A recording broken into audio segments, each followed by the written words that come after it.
খাচ্ছ তুমি? তোমার ল্যাংচা। কাকিমা, জেঠিমা, পিসিমা, তোমার গোলাপ বাগানের কালো গোলাপ তো বাড়া বেড়ার ফাঁক দিয়ে উকি মারছে।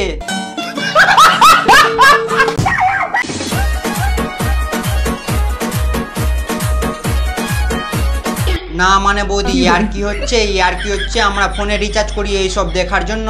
এই বেরেল ডান্স দেখে আমরা মোমের মতো গলে পড়বো না। এই পোচা, কিছু বল বৌদিকে। ওই বালের বৌদিকে বলে লাভ নেই, সহ্য করে দেখলে কি করবি।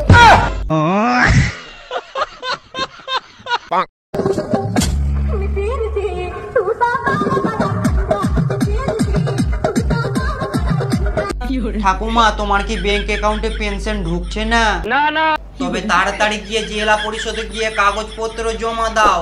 তোমার আর আগের মতো বয়স নেই রিলস বানানোর। তোমার শরীরে হাঁপানি মুরগি রোগ ধরা পড়েছে। তুমি বলছি ক্যামেরাম্যান, তুমি কি কানা বেগুন চোখে দেখতে পাও না?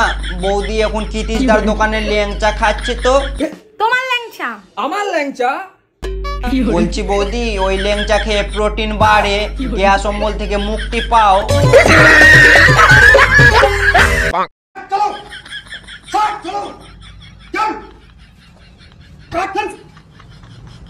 আরে দাদা, আস্তে আস্তে, ওটা কোন ধরনের ব্যায়াম? ও ব্যায়াম করলে তো তোমার জরুরি বিভাগ বন্ধ হয়ে যাবে, দুটো আমড়ার বিচি খুলে বেরিয়ে যাবে।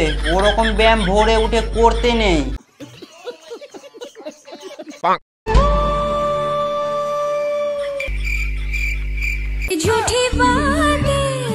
বলছি কাকিমা, জেঠিমা, পিসিমা, তোমার গোলাপ বাগানের কালো গোলাপ তো বাড়া বেড়ার ফাঁক দিয়ে উকি মারছে।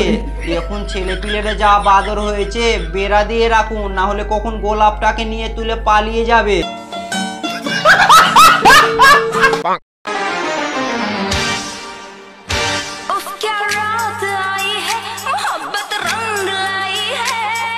বলছি দিদি, পদে কাঠ পিঁপড়ে কামড়ালো নাকি?